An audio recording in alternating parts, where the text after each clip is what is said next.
Saya bukan sejarawan, Bang. Saya justru mau bertanya soal Psikolog. latar belakang saya dari psikologi. Saya justru mau bertanya tentang pemikiran Syahrir. Kalau Abang tadi bilang bahwa dia lebih menekankan kepada politik pedagogis, pendidikan politik, tetapi sampai sekarang saya tidak melihat bukan jejak rekam, tapi warisan beliau, barangkali anak didiknya atau satu gerakan yang terinspirasi oleh beliau yang berlangsung hingga beliau nggak ada gitu misalnya. Karena kalau misal lihat Soekarno, kita masih lihat gitu bau-bau pemikirannya itu masih ada yang menganut gitu. Tapi kalau Syahrir, sementara Abang bilang bahwa di dalam masa kehidupan berpolitiknya dia melakukan itu gitu. Sebenarnya apakah ada sesuatu yang salah atau mungkin justru politik pedagogis itu yang tidak cocok dengan masyarakat kita, atau apa Bang yang sebenarnya terjadi? Saya kira benar bahwa dalam psikologi ada yang disebut Freudian key, kunci Freud yang hilang. Nah, kita lagi cari tuh, kenapa kita nggak bisa membuka psikologi? Karena Freudian key-nya hilang itu. Nah, hilangnya itu sebetulnya coba saya analisis secara cepat-cepat ya. Ada potensi untuk menghasilkan demokrasi yang benar-benar melibatkan psikologi, yaitu ketika kita reformasi. Kan waktu kita reformasi, kita tahu ada kontras antara pemerintahan Orde Baru dan kemungkinan untuk keluar dari Orde Baru. Jadi dari awal kita bikin reformasi karena kita tahu ini pemerintahan otoriter, berarti kita ingin pemerintahan yang demokratis. Itu kontras psikologinya mesti kita perhatikan. Oke. Tapi yang terjadi adalah kita memilih kata reformasi. Kenapa kita nggak memilih kata revolusi pada waktu itu? Kita gugup secara psikologis untuk memakai kata itu. Terlalu besar barangkali Ya, beban moral. karena kita pakai kata reformasi, kita nggak mau pilih kata revolusi. Sekarang kita terima akibatnya, yaitu kita ada di dalam kegugupan untuk meneruskan reformasi. Karena tidak revolusioner perpindahan psikologisnya. Buktinya apa? Kabinet pertama setelah reformasi kompromi, separuhnya adalah masih Orde Baru. Parlemen pertama setelah reformasi 80% adalah anggota parlemen dari Orde Baru. Golkar masih di situ, segala macam. Jadi kita nggak berpindah sebetulnya secara psikologis dalam arti satu rupture psikis bahwa ini kita mau ganti psikisnya tuh. Kita yang terjadi adalah carry over pelan-pelan dari mental Orde Baru ke mental reformasi yang isinya sama. Jadi kalau saya bikin metafornya, kita belum berpindah secara kualitatif dari Orde Baru ke Orde Lama, dari Orde Lama ke Orde Baru. Bahkan ketika Orde Baru, ketika Golkar dianggap memusuhi Jokowi, Jokowi datang dan meminta agar supaya Setia Novanto menghubungkan dia dengan Donald Trump, kan? Apa enggak lebih dari shifting itu? Jadi ini rejim memang buta huruf terhadap apa yang disebut masalah transisi politik. Kalau saya sebut transisi politik, artinya ada dua aktivitas. Transisi itu artinya keluar dari, masuk ke, itu kan namanya transisi kan. Nah kita baru keluar dari, belum masuk ke, keluar dari Orde Baru dan gugup masuk ke demokrasi itu. Kegugupan itu menyebabkan akan ada demonstrasi 4 November. Kegugupan itu menyebabkan presiden mesti bolak-balik pergi ke markas-markas pemegang senjata. Kegugupan itu menyebabkan presiden harus sowan ke ulama-ulama. Gak ada demokrasi yang begituan. Kan itu artinya kembali pada politik aliran, mencari rasa aman pada pemegang senjata, 3 markas angkatan didatangi Jokowi dan meminta legitimasi dari pusat-pusat keagamaan, NU, Muhammadiyah, segala macam, MUI. Pertanyaannya, citizenship itu di mana di dalam situasi itu? Jadi kita akhirnya melihat bahwa ada yang tidak tuntas di dalam keadaan perpindahan ini. Nah itu bikin kita antara apa istilah psikologinya ya, mual itu secara psikis, nausea itu ya, nausea istilahnya, mual kan kita kok begini, tapi nggak ada pilihan atau ya gimana mau tunggu dulu. Ini sama seperti 3 cabuk itu di Tempo diberitakan awalnya, saya bilang iya saya diundang untuk jadi DFS advocate dari Agus Harimurti, lalu dianggap saya pro FPI, kan sinting. Itu lompatan logikanya bagaimana ya? Gue mau jadi pendebat supaya ini orang ini pindah dari tentara menjadi sipil dengan diuji secara radikal jalan pikirannya kan. Udah gue dibully, dituduh bola kawan mau FPI. Jadi itu kan jump to conclusion kan, Pak. Membuat kesimpulan yang apa gitu ya, absurd gitu. Ya, nggak bisa terlihat sebagai bagian dari yang tadi karena mental kita nggak selesai. Pindah tapi belum masuk. Kita baru keluar dari Soeharto dan belum masuk ke Megawati Institute. Baru keluar dari Megawati Institute, belum masuk ke era reformasi. Jadi masih muter-muter di halaman, banyak orang yang masuk ke halaman. Kalau udah keluar pasti Wiranto nggak bakal jadi Menko Polhukam lagi. Diangkatnya Wiranto itu adalah sebuah ketidaksopanan presiden dalam demokrasi. Kalau saya bilang kebodohan nih, dia nggak sopan pada demokrasi. Kan semua orang, kan orang sekarang ngutukin FPI, Hizbut Tahrir segala macam, ya pelanggar HAM. Jadi dalam rezim itu separuhnya pelanggar HAM, mana coba? Dan separuhnya lagi adalah bekas LSM yang masuk di dalam pemerintahan Jokowi di istana dengan paspor hak asasi manusia. Itu kan teman-teman saya, teman-teman kita kan, dia BH, Elsam segala macam. Dia masuk dengan paspor itu, kita izinkan dia masuk di situ untuk merubah kualitas kepemimpinan. Tapi diam semua tuh. Orang dihukum mati, diam itu udah hukum positif. Munir itu, tapi itu belum diproses. Jadi mental dari aktivis HAM pun begitu masuk ke dalam istana, dia berubah menjadi pencari suaka justru. Saya Rusmani, saya Repdem, saya partainya PDI Perjuangan. Saya senang berada di sini karena pikiran saya bisa terbuka ya, kita bicara ya. Jadi gini Mas, kalau bicara tentang kecil ya, Sultan Syahrir, saya juga bukan orang yang terlalu banyak tahu siapa beliau dibandingkan Bung Karno mungkin. Tapi sedikitlah sekilas membaca sejarah bahwa beliau pun pernah ada di PNI, lalu membuat PSI, gitu kan.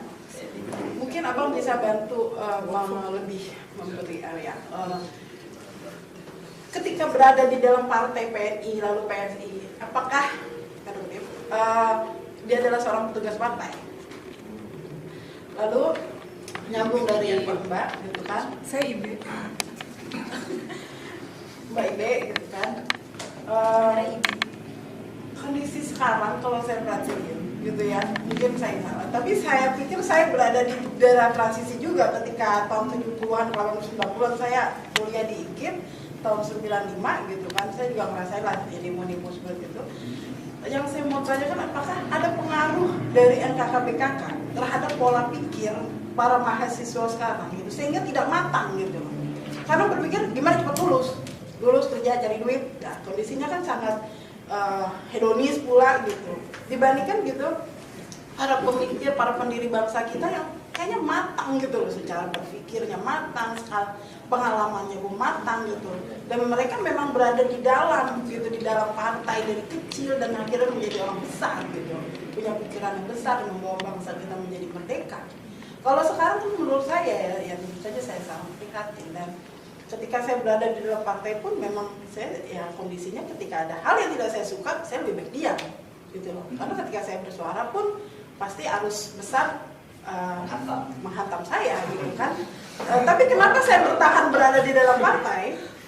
Bukan ambisi untuk berada di DPR gitu. Itu kalau ada di sana mungkin suara saya bisa lebih lantang. Saya hanya berpikir seperti itu. Tapi karena kenapa saya bertahan? Karena partailah yang akan bisa membantu perubahan di negara ini gitu. Kalau kita berada di dalam, dibandingkan kalau misalnya kita berada di luar, ada plus minus lah berada di dalam atau di luar partai. Itu yang membuat saya sampai hari ini saya berpartai gitu. Terima kasih. Ya hedonisme itu kan zaman Orde Baru, hedonismenya terjadi karena uang minyak itu. Sehingga semua orang merasa berhak untuk tidak berpolitik atau merasa ya udahlah toh cukup dapat dari uang minyak itu kan. Waktu saya kuliah misalnya uang kuliah saya itu tahun awal akhir 80-an, 79, 80, 81 itu uang kuliah saya itu Rp15.000 per semester di UI karena disubsidi negara. 15.000 itu kalau saya beli ganja di Kalipasir situ dapat 15.000 kira-kira seperempat kilo. Itu banyak sekali segitu. Jadi lebih banyak.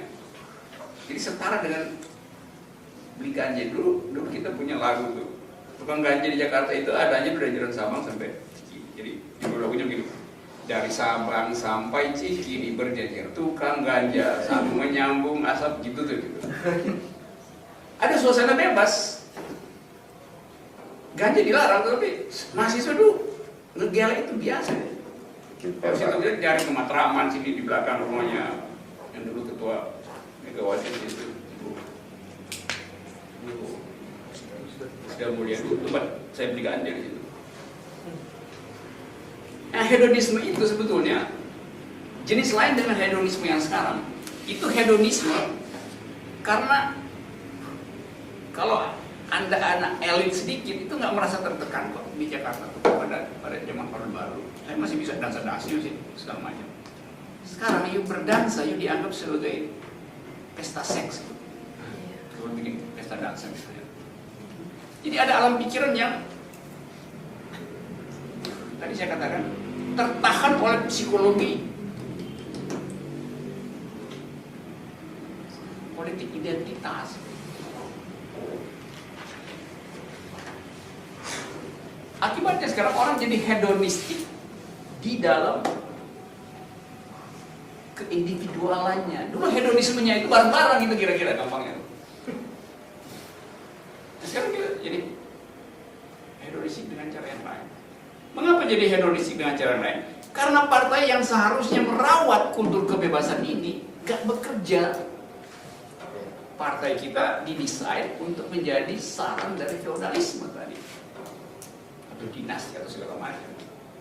Akibatnya anak mudanya, mestinya anak muda itu bergembira ada partai. Dia lihat ini partai dikuasai orang tua, ngapain gitu. Maka ada millennials paradox di situ kan, yang mestinya menganggap bahwa ada keterbukaan ternyata nggak terjadi. Jadi perkaranya di situ sebetulnya. Yang kedua, kalau Anda aktif dalam partai, mestinya Anda percaya reputasi Anda akan menghasilkan kursi DPR. Tapi begitu pemilu dimulai, partai itu outsource. Yang dicari adalah mereka yang punya uang supaya bisa biaya partai. Jadi Anda kader yang baik, tapi Anda tidak punya uang, Anda nggak bakal masuk. Maka yang masuk partai itu 90% kalau kita periksa itu adalah pengusaha. Datang dari mental transaksi, bukan mental edukasi. Jadi kalau Anda mengucapkan tadi nggak ada edukasi, iya karena partai itu dikuasai oleh mentalitas transaksi.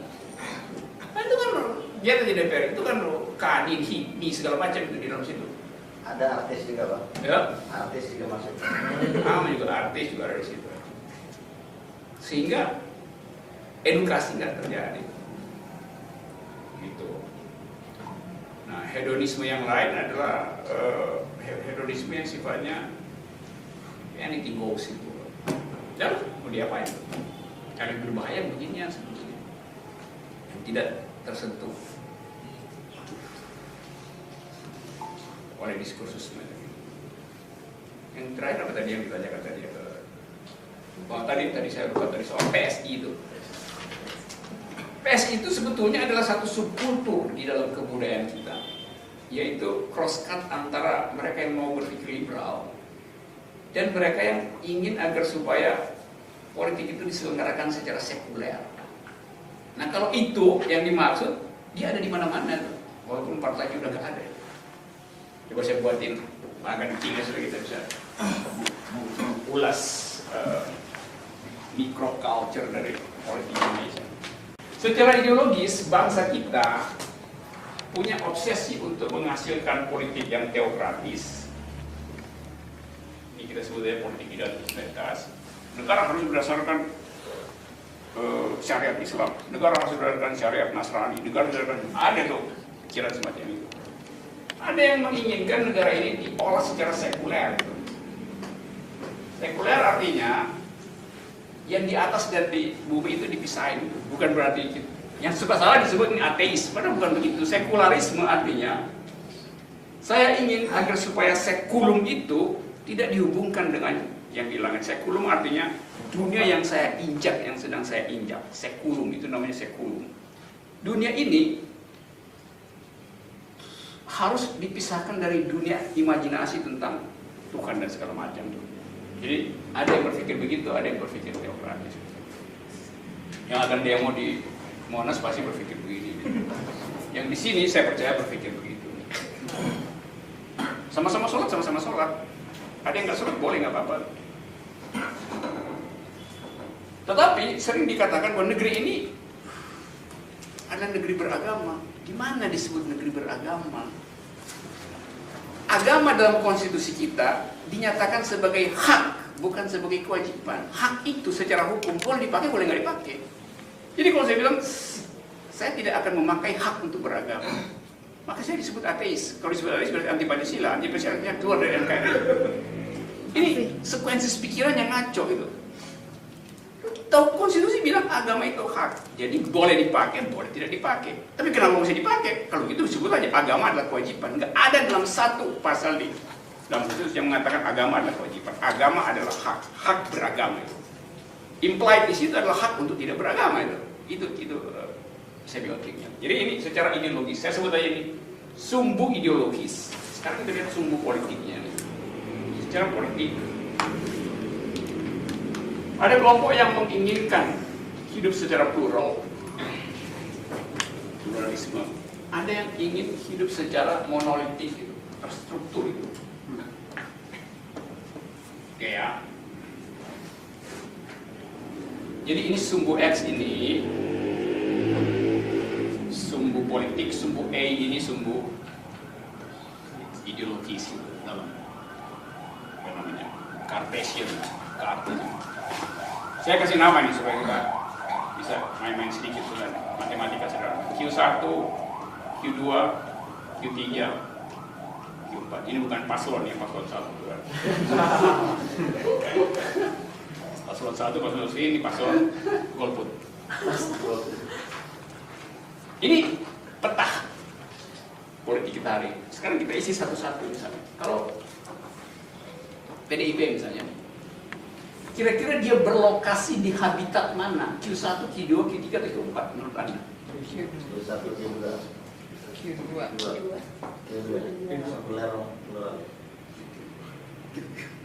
Tidak jelas sih, ini dua. Berdasarkan apa? Demokratis. Jadi dia tidak mungkin di sini PDIP, dia ada di sini. Tinggal kita lihat pluralis apa monolitik. Tidak, niatnya. Berdasarkan ADART atau Ini Niatnya. kultur yang berlaku di dalam, yang real terjadi di dalam politik. dalam kehidupan partai ini.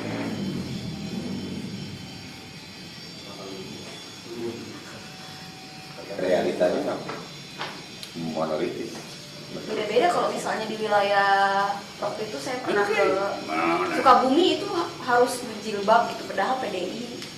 Oke. Karena itu ada undang-undangnya. Kalau Jawa Barat. Oh gitu? Seriously? Wah, masa wakil Pegawai. juga harus berjilbab? Kalau pegawai negeri, Soal jenggot Enggak kan juga. ini calon legislatif. bukan pegawai negeri. Enggak tahu sih dia. TKS di mana? Enggak lah. Atau saya mulai dengan Oh PKS, TKS kira-kira di mana? PKS idealismenya Oke. teokratis, praktek bisnisnya, Demokratis juga. bisnisnya sekuler, Sekuler. kongruen. Jadi insting kita untuk mengatakan sebuah partai ada di mana. Coba kita lihat misalnya secara undang-undang Monolitis PKS. resmi mengatakan syariat Islam. Katanya. Oke, jadi dia teokratis. Secara pengambilan keputusan itu sangat tertutup. Kita nggak pernah tahu yang disebut Dewan Syuro itu apa. Ya, tiba-tiba diputuskan itu. Jadi ada monolitik di situ. Saya kasih skala ya 0, 1, 2, 3, 4, 5. 1, 2, 3, 4, 5. Skalanya di monolitiknya 5, geokratisnya 5 nih. PKS 5,6. PDIP, bisa nggak Anda bayangkan PDIP tanpa Ibu Megawati misalnya?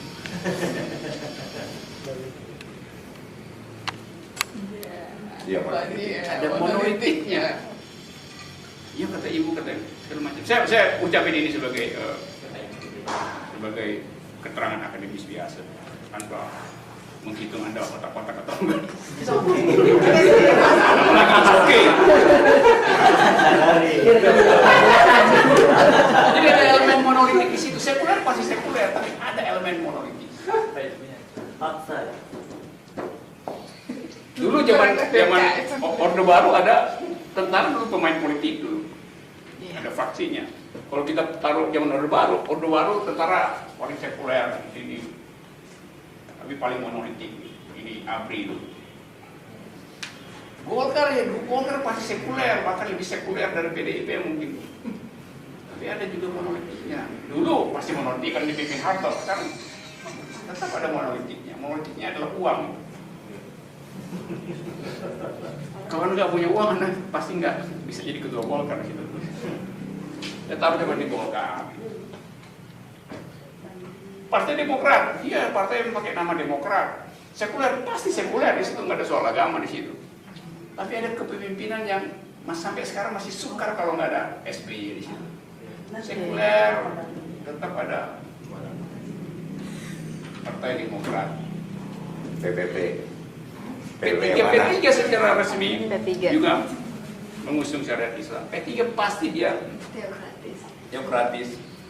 Yang monolitiknya pasti nggak segede gitu nih, karena Yusril masih suka dansa-dansa kali. Mana nih? Di sini nih ada P3 nih, Punya ketua. PPP.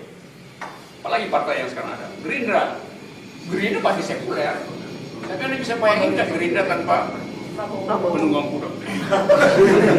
Satria. Gerindra dia ada di sini, Gerindra. Skalanya dikit-dikit aja. PKB nggak menyebut teokratis. Tapi Anda tidak mungkin membuka rapat PKB tanpa Assalamualaikum warahmatullahi wabarakatuh. Tetap ada suasana pseudo teokratis, yaitu ke-NU-an itu. Saya kasih di sini. Ada pluralismenya, tapi ada juga teokratisnya di sini. PAN sama. Anda nggak bisa bergaul di PAN kalau tidak mau tune in dengan kultur Muhammadiyah di situ. Jadi PAN itu juga ada pluralnya, tapi ada PAN. Semua partai ada di situ.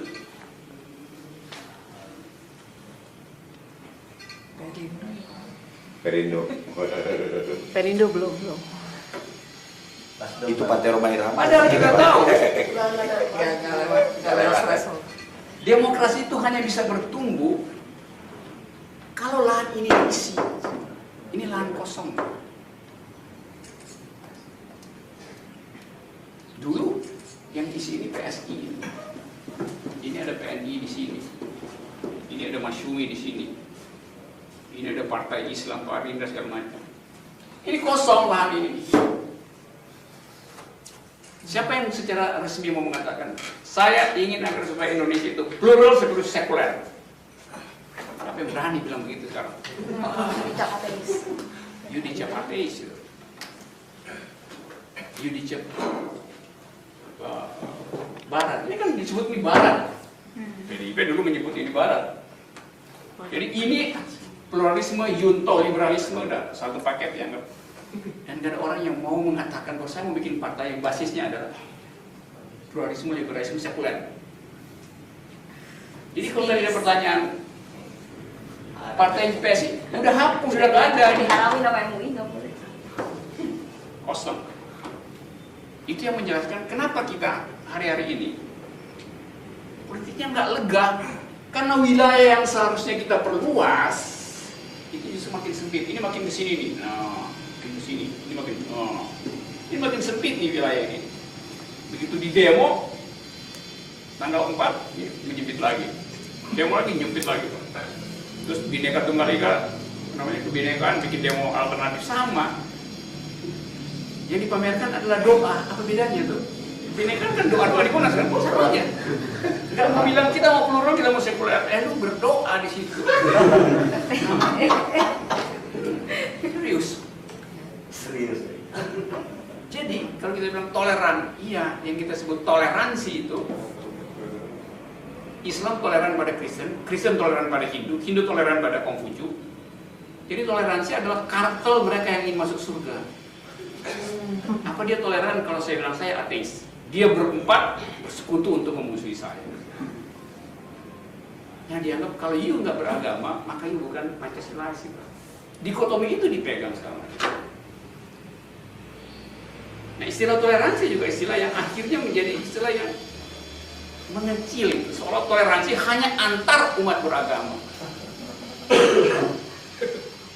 Kalau Anda lesbi, nggak ditolerir, walaupun dia lesbinya Islam, lesbinya Kristen. Ini udah dipakai mental block di kepala kita tuh. Toleransi adalah oligarki di antara kaum soleh doang.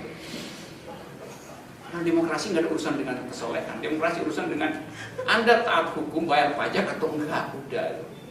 Mau soleh itu urusan akhirat, urusan di sini kalau soal soleh. Jadi kalau Anda ingin demokrasi kita hidup, mulailah menggarap lahan kosong ini. Saya 2 kali bikin partai di situ, gagal ikut pemilu. Bang, kalau Jadi dianggap kan gagasan Sahrir itu kan memang luar biasa. Bahkan oleh Soekarno juga disebutkan ketika dia memberikan dekret presiden. Karena yang mengimpikan Indonesia demokratis yang getol itu kan Sahrir sama Hatta yang menginginkan itu. Tapi kemudian Hatta KO 56 dan dia keluar. Sahrir relatif masih bermain, tapi Sahrir dia dimakan oleh gagasannya dia sendiri sehingga dia gak terpilih sebagai partai yang besar 55, walaupun kemudian alibinya orang-orang PSI karena persiapannya cuma 3 bulan. Sahrir sampai mengatakan inilah realitas.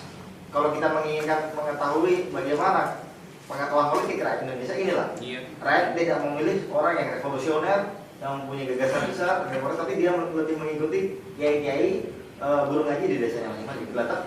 Maksud saya apa? Demokrasi yang katanya Soekarno ketika mengeluarkan dekret sebagai demokrasi yang kebablasan, dan dia disebutkan dan dia menyebutkan bahwa demokrasi liberal ini, liberal Barat ini adalah jalan tercepat untuk menghancurkan negara yang baru sumur jagung, kata dia. Lah, ini bagaimana Bang menyikapi persoalan itu? Jadi ada ketimpangan intelektual pada awal-awal kemerdekaan. Satu sisi Sahrir yang sangat maju pemikirannya dengan Bung Hatta, Di sisi yang lain, rakyat Indonesia masih belum siap dengan demokrasi 100% pada waktu itu. Bagaimana menurut Anda? Suatu waktu Sultan Syahrir dia naik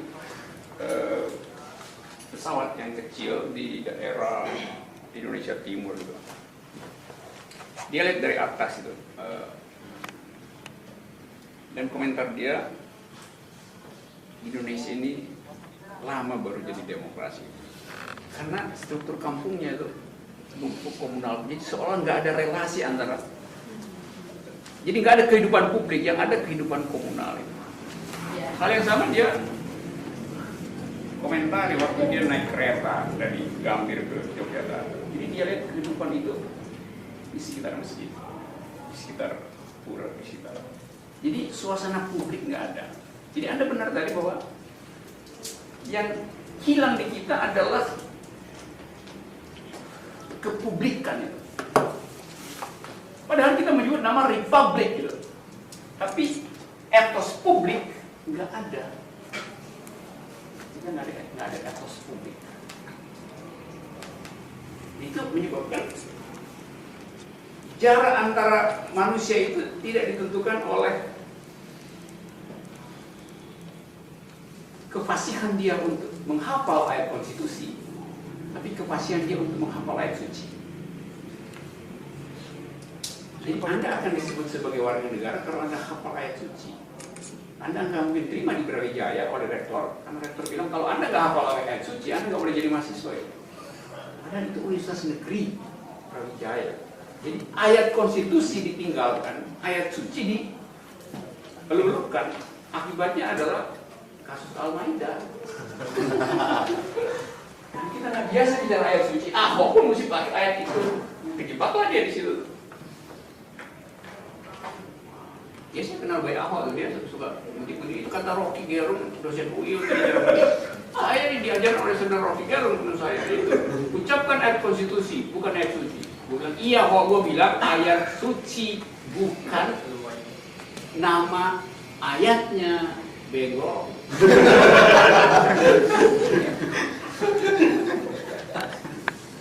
Ya udah, itu udah jadi soal mau diapain itu hukumnya begitu dan keadaannya begitu. Oke, tadi problem tadi adalah ya. Jadi kita like di sini, padahal ethics, public ethics itu adanya di sini. Di sini nggak ada public ethics, ini urusan privat, ini komunal semua. Di sini separuh ya. Jadi kita bisa lakukan secara taktis misalnya. Kalau di sini nggak ada partai, kita anggap aja kita ini adalah orang yang ingin merawat akal publik, yaitu di sini. Bagaimana agar supaya akal publik itu bisa menyebar luas? Kita percaya bahwa ini ada dinding yang sama. Kan kita sama-sama sekuler di sini dengan yang sana. Sama-sama plural di sini dengan yang ini, right? Dalam ilmu kimia ada yang disebut proses osmosis. Molekul kecil kalau dia masuk ke ruangan ini, dia menyerap liquid di sini, dia jadi besar, dia nggak bisa balik sini kan? Fisika osmosis. Jadi kalau kita jadi molekul kecil, kita infiltrasi ke situ, kita infiltrasi ke sini. Lama-lama akan jadi begini. Jadi ini membesar, ini mengikip, biasa sana geser sini. Dengan kekuatan tadi argumen. Tapi kalau kita malas berargumen tadi misalnya, oh udahlah, udah partai bilang begitu. Ini justru makin kecil. Jadi walaupun Anda ada di PKB, PAN, cobalah untuk pelan-pelan bermain dengan yang ada di sini supaya terjadi osmosis ke kanan dan ke kiri. Kalau di sini udah nggak usah diharapin, ini udah die hard. Udah, ini udah nggak ada. Ini kesini nggak ada pintu. Gimana pintu? Lewat sini panjang. Sorry Mas, Yep. tetap ada argumen gitu loh. Tapi ketika sudah jadi keputusan Ibu, sudah. Sudah diputuskan gitu. Jadi sebelum jadi keputusan ya pasti tetap berjuang. Tapi kamu udah bisa prediksi kan bahwa namanya Muhammad knows better. Kata ibu, ya kata partai. Karena kita lihat potensi untuk tadi ya, mempercakapkan Indonesia di dalam satu imajinasi yang lebih global. Kan kita baru masih mondar-mandir di sini. Coba kita lihat sistem dunia sekarang. Politik Syahrir selalu berimplikasi pada politik global. Kenapa begitu?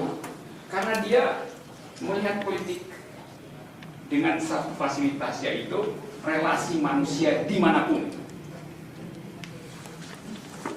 Jadi dia anggap bahwa kemanusiaan lebih penting daripada kebangsaan. Oke, sekarang kita lihat politik internasional hari ini.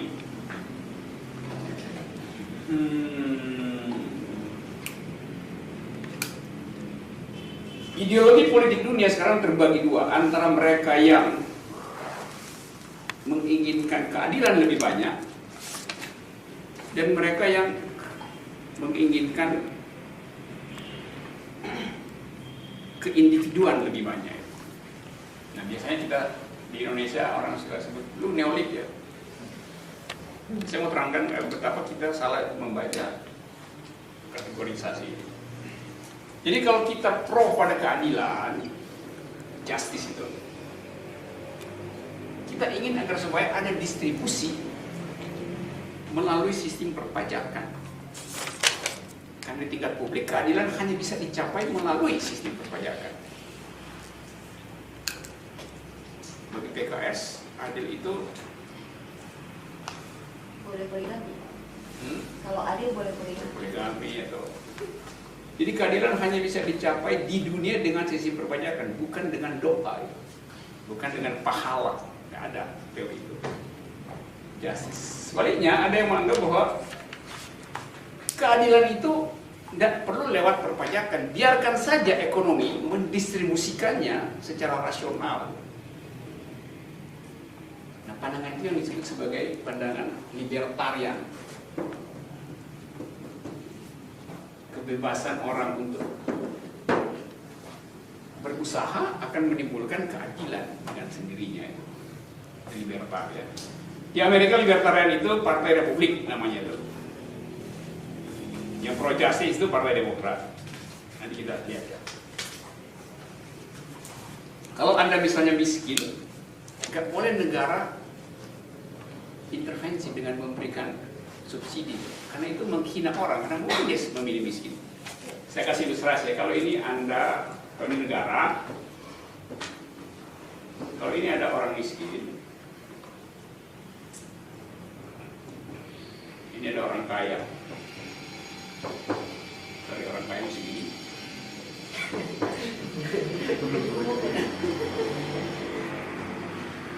Kalau negara melihat dia kekurangan makanan, maka negara akan memajaki dia untuk mensubsidi ke sini. Oke? Itu di sini nih justice. Tapi orang libertarian akan protes yang beginian. Kenapa?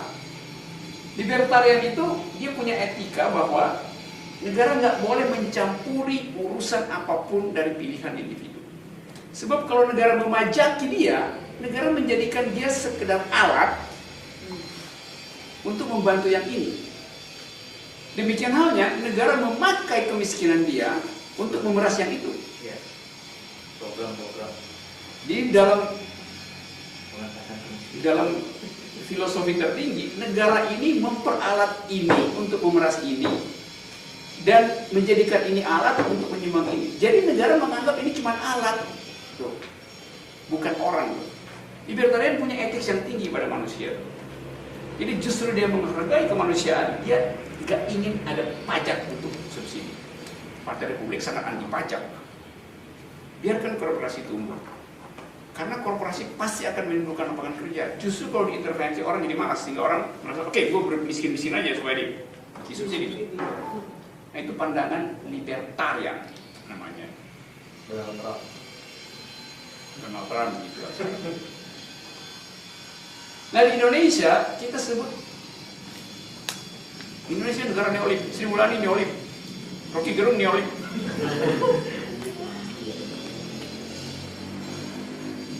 Nama lain dari libertarianisme adalah neolib,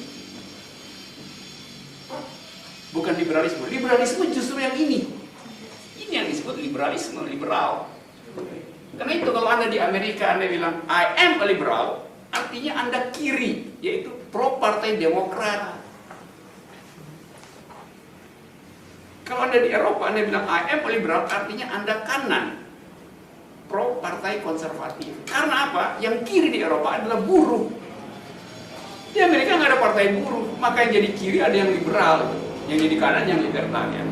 Nah, kita di sini makin bodohnya menyebut negara ini neolib. Padahal negara itu memajaki ini 80%, APBN kita itu 80% dari pajak. Mana ada negara neolib pakai pajak untuk subsidi ini melalui BLT segala macam, namanya kartu pinter, kartu apa segala macam. Jadi bagaimana mungkin dibilang negara neolib padahal hidup dari pajak, dari APBN. Dulu saya pernah terangkan bahwa salah satu wartawan anggap you neolib ya sama Sri Mulyani karena saya bikinin partai buat jadi Sri Mulyani presiden yang gagal. Anda neolib, saya bilang coba you tulis kata neolib, dia ambil ballpoint gitu. Ih, namanya neolib. Di wartawan tulis, saya bilang Anda pakai ballpoint ini untuk menulis neolib. Anda tahu nggak?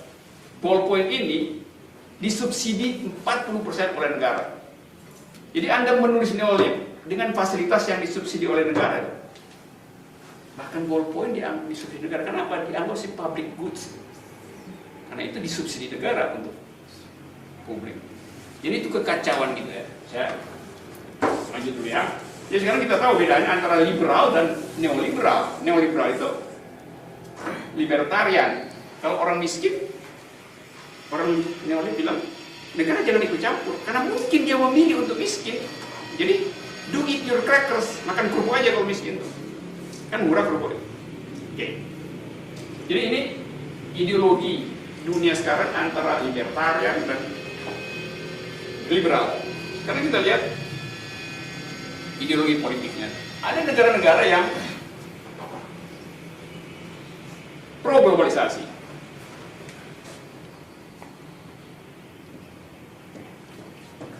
Ada negara-negara yang menutup diri dari globalisasi. Saya sebut aja ini sebagai nasionalisme ultra. Sekarang kita main-main dengan model ini lagi. Saya kasih nama lagi ya, ini Q1, ini Q2, ini Q3, ini Q4. Coba kita lihat misalnya Amerika. Amerika zaman sekarang di bawah Donald Trump. Kira-kira dia berlokasi di mana? Donald Trump itu politik Donald Trump. Libertarian ultra nasionalis. Yang mudah kita bilang. Donald Trump ada di sini. Oke. Obama?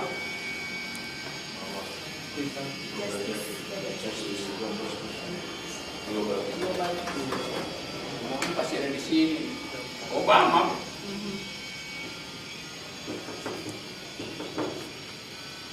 Clinton. Sama dengan Obama. Ini mungkin Clinton. Kenapa? Speech Obama pertama adalah ekspor demokrasi sampai ke Timur Tengah. Speech pertama dari Clinton adalah buku kampanye Obama, apa judulnya tuh? The Audacity of Hope. Audacity of Hope. Maksudnya siapa ya Audacity? Audacity itu kenekatan, apa? Keberanian. Keberanian untuk berharap bahwa dunia bisa disatukan melalui fasilitas hak asasi manusia. Obama lakukan itu dari awal. Clinton juga punya buku kampanye. Buku kampanye Clinton itu Putting People First. Buku kampanye. Jadi rakyat lebih utama. Jokowi punya buku kampanye namanya Nawacita itu. Tapi akhirnya tidak ada yang dilaksanakan di situ kan, ekonominya berubah segala macam, bukan lagi ekonomi rakyat, ekonominya adalah ekonomi neolib akhirnya kemudian kita bahas tentang. Sebelum Clinton, Amerika dipimpin oleh Bush Junior. Bush Junior itu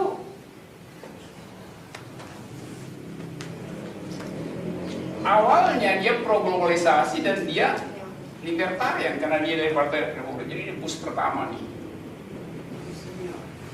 Bush Junior pertama. Setelah 9/11, Bush Junior berubah jadi seorang ultranasionalis. Dia tutup Amerika itu karena September 11 maka muncul Patriot Act. Bahwa nama Anda kalau ada sedikit bunyi Islam ditutup, nggak boleh masuk Amerika. Mau Anda kenal menteri apa guys, petugas di depan itu bilang, ya saya oleh undang-undang ditugaskan untuk menolak Anda. Alasannya apa nggak perlu tahu. Dia cuma lihat, oh fotonya ini bawa Islam nih. Tolak aja. Ya tapi saya diundang Menteri Luar Negeri tidak berhak untuk menentukan Anda masuk atau tidak. Saya yang ditentukan. Itu kroco yang disini. Tapi undang-undang bilang si kroco ini nentuin nasib kita. Apa kita ditolak dari JFK Airport atau kita justru ditahan di situ. Jadi demikian ketatnya Amerika menutup dirinya hanya karena trauma 9/11. Jadi Anda lihat, Bush tadi di sini, Bush kedua pindah ke sini. Sekarang Anda lihat bahwa Amerika yang kita bilang negara neolib itu pindah-pindah sebetulnya tuh. Kadang-kala dia nggak neolib, kadang-kala dia neolib. Tapi kita selalu membypass seolah Amerika itu neolib. Lo rejim apa? Kalau kita lihat rejim Clinton itu dia sangat pro justice, pro HAM dan globalisasi, perdamaian. Zaman Clinton, LSM Indonesia itu dapat uang paling banyak. Karena itu pajak Amerika untuk mengaktifkan hak asasi manusia. Soeharto jatuh sebagian karena uang Clinton yang masuk ke Indonesia lewat perjuangan hak asasi manusia. LSM itu dapat semua. Obama itu kalau Clinton saya kasih globalisasinya 4, justice-nya 3. Obama itu lebih dari Clinton, globalisasinya segini, justice-nya segini, mungkin 7,7. Karena Obama care, yang kemudian sekarang dibatalkan oleh Donald Trump. Sekarang kita bandingkan misalnya antara Obama care dan Nawacita. Gak ada apa-apanya itu Nawacita. Jadi siapa lebih justice antara Obama, Amerika dan Indonesia? Amerika lebih justice. Ini lebih sosialis nih kalau kita pakai istilah sekarang. Amerika jauh lebih sosialis. Dan kita masih bayar BPJS itu, dan kalau nggak bayar satu keluarga dibilang berhutang. Ada yang sekarang berhutang 2 juta perak, nggak bisa bayar lagi, nggak bisa terusin. Nah tadi saya katakan bahwa kalau kita ingin memperluas demokrasi, tentu kita akan memilih kuadran 3. Buat saya demokrasi itu adanya di sini. Idenya global, ada keadilan. Kalau di sini udah pasti ini rasis. Di sini separuh rasis, separuh bukan. Jadi kita pilih ini. Nah, tadi saya bikin model tadi yang pertama. Kita pilih bagian ini kan. Kenapa kita bikin model sekarang? Ini yang global, kita pilih sini. Yang tadi nasional, kita pilih di sini. Oke. Ini tadi kuadran 1, kuadran 2, kuadran 3, kuadran 4. Ini kuadran 1, kuadran 2, kuadran 3, kuadran 4. Jadi demokrasi itu hanya bisa hidup. Demokrasi itu adalah fungsi dari kuadran 2 lokal dan kuadran 4 global. Mestinya Megawati Institute rumusnya begini. Apa Megawati Institute? Kuadran 2 lokal tadi, kuadran 4 global. Nah, ini juga bisa Anda pakai untuk mengevaluasi tadi. Apakah pacar Anda di sini misalnya? Pacar Anda di sini itu ya mati. Pikiran Anda di sini, partai Anda di sini ya mati juga. Silakan bikin analisis sendiri.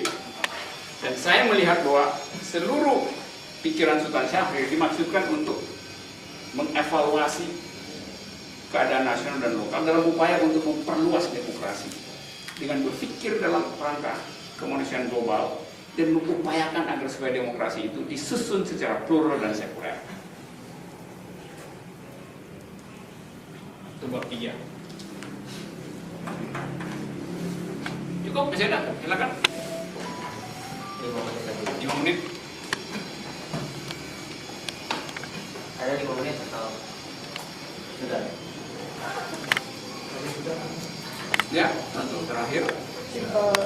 Sedikit aja, kalau melihatnya kayak gitu sebenarnya itu kan ide menurut Sultan Syahrir pada saat itu. Dia sih nggak bilang begitu, saya tafsirkan begitu. Tapi pikirannya saya kira begitu. Kalau sekarang kita lanjutin pasti begitu. Kalau konsisten. Kalau konsisten. Kalau nggak meninggal di sungai. Nah, saya bikin semacam sinopsis ya, bahwa tadi kita bicara tentang pikiran-pikiran bermutu di dalam politik Indonesia.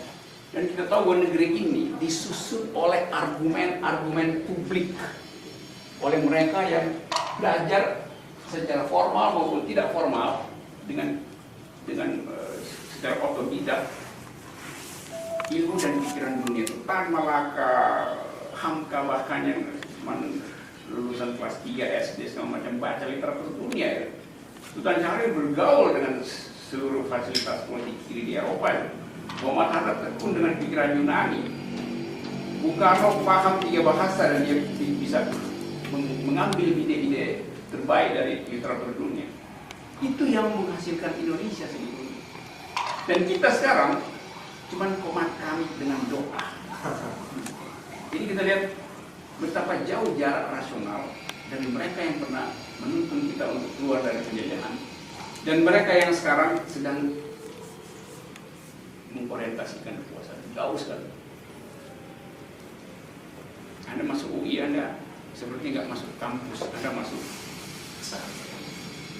ya bukan sekedar masuk pesantren, masuk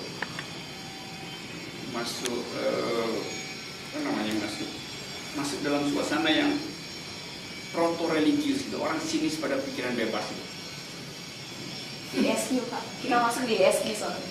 Apalagi si Nadia ini dibully terus dianggap dia lesbi, padahal dia mengorganisir kemerdekaan lesbi, tapi dia dianggap lesbi artinya tidak bertuhan. Jadi diblas demikian rupa sehingga akhirnya kita takluk. Padahal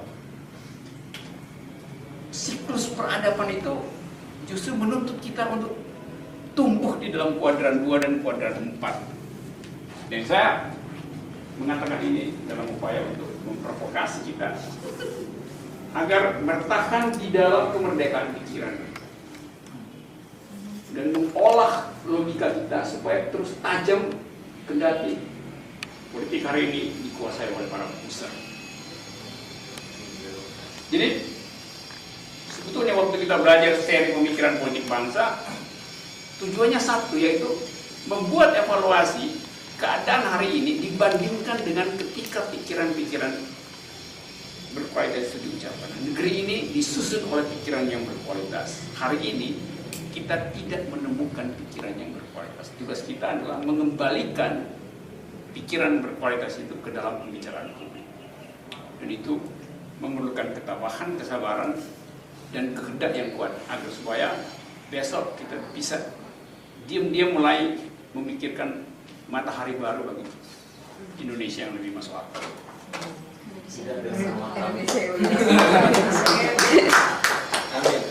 Assalamualaikum warahmatullahi wabarakatuh.